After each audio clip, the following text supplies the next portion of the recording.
Brought to you by Penguin.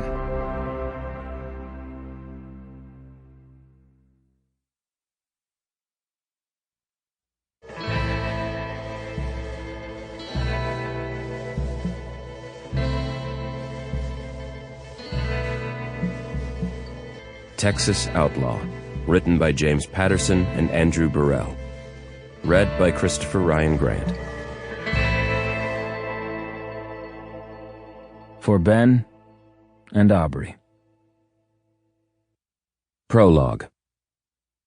Susan Snyder presses her foot down on the gas pedal and zooms around a curve, the headlights of her Mustang convertible cutting through the darkness, and the stereo blasting the Foo Fighters into the cool June Texas air. She has the top down, and her hair whips around in the wind as goosebumps rise on her arms, maybe from the chill, maybe from excitement. She knows she should slow down. She should be careful. But she can't help herself. She's giddy. She can't wait for tomorrow to come. She should probably feel more scared. That's the smart way to feel. Scared and careful. But caution has never been a word in her vocabulary. At 37 years old, she's single and successful, and she doesn't take shit from anyone. She rounds another curve, the tires squealing against the blacktop. Up ahead, her ranch house is nestled among the sagebrush-covered hills. She races into her gravel driveway and skids to a halt, sending a cloud of dust up into her headlight beams. She takes a deep breath and sits in the car for a minute, trying to let her heart rate slow down. It won't. She's just too excited. She was on a dinner date tonight, at least, that's what it would have looked like to the other customers at the only halfway decent restaurant in town. A man, a woman, white wine, filet mignon for him, crab legs for her, a shared dessert of strawberry cheesecake topped with vanilla bean ice cream. But it wasn't a date. It was a strategy session. Come tomorrow, the little West Texas town of Rio Lobo won't know what hit it. Susan presses the button to raise the convertible roof. On her way up her front walk, she looks up at the moonless sky. The view is breathtaking, and she never tires of country still so untouched by light pollution that the stars look like droplets of paint sprinkled over a vast black canvas. One of the reasons she lives here is the solitude, the simple country life.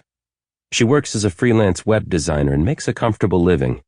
In a town like Rio Lobo, where Susan serves as one of the 5 elected members of the town council, she might even be considered borderline rich, but her income wouldn't go nearly as far in a big city like Houston or Dallas, let alone New York or Los Angeles, where a lot of her clients are based.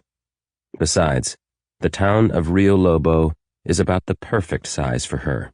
It has exactly 2 stoplights. Susan takes her eyes off the sky for a moment and notices something on her front porch. On the rocking chair next to her door sits an object enfolded in clear plastic wrap, with a handwritten note attached. Made some cookies for you. They're safe. The note is unsigned, but when she sees the 2 snickerdoodles, her favorite cookie, she knows who left them for her. Inside, she's already unwrapping the cookies as she kicks off her shoes. She eats the first one and takes a drink of milk straight from the gallon. She considers saving the second one for tomorrow, but she's in an indulgent mood. She eats it and tosses the cellophane and note onto her kitchen table. She leaves her purse there next to the wrapper and heads down the hall to her bedroom.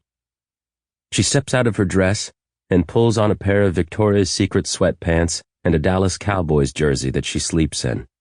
When she picks up her toothbrush, her fingers feel tingly, as if they've fallen asleep. She puts the toothbrush into her mouth and notices the swelling of her lips. She squints at herself in the mirror. Not only does it look like someone punched her in the mouth, but also her whole face appears to be swelling, as if she suddenly gained 20 pounds. Worse than her appearance, her breathing has become labored. Susan tells herself not to panic. She has a known peanut allergy, and any hint of peanut oil could trigger this reaction. Her friend, who... Sample complete. Ready to continue?